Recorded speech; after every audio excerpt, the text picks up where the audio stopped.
j'ai un téléviseur là. J'avais demandé un temps de parole sur l'amendement de la ministre, notamment sur l'application de la VPF. Pourquoi? Parce qu'effectivement, j'ai déposé un rapport après l'article 10 pour demander l'extension de la VPF dans les Outre-mer. Et bien sûr, ce rapport va tomber puisque l'amendement a été adopté. Et comme le rapporteur général, je voudrais vraiment féliciter la ministre pour cette avancée cruciale pour les départements d'outre-mer, en tout cas pour toutes ces familles qui demain, ces mamans surtout, demain vont bénéficier de cette AVPF.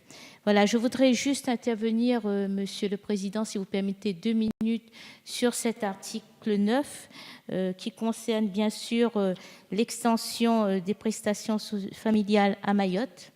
Cela va permettre effectivement d'accélérer le rythme des allocations familiales pour se rapprocher dès 2021 au lieu de 2026, l'application des allocations familiales, l'application également du complément familial et également du complément de l'allocation d'éducation de l'enfant handicapé.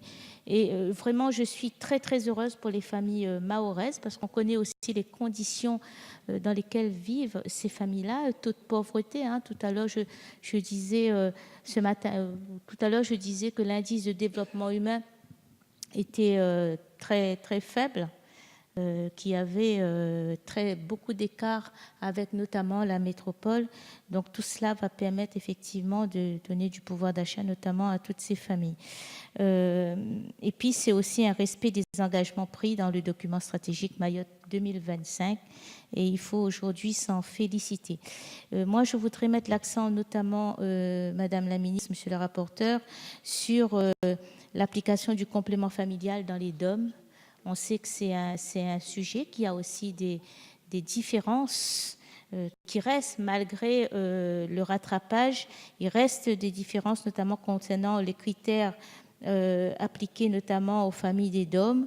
Alors, il y a 3 critères qui sont des différents. C'est le plafond de ressources, c'est le montant aussi des prestations et c'est aussi le problème de la durée de la prestation qui concerne les enfants de 1 à 5 ans, alors qu'en métropole, ce sont les enfants jusqu'à 21 ans.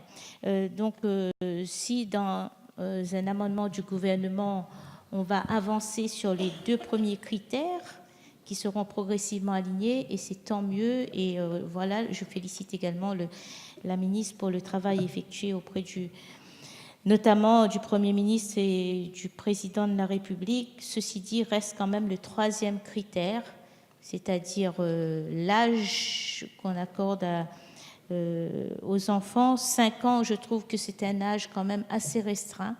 Et si on pouvait étendre cette prestation jusqu'à l'âge au moins obligatoire 16 ans de la scolarisation, parce que quand on scolarise ses enfants, bien sûr, ça crée une charge. Donc moi, je souhaiterais qu'il y ait un rallongement de cette prestation jusqu'à 16 ans. Voilà, merci Madame la Ministre.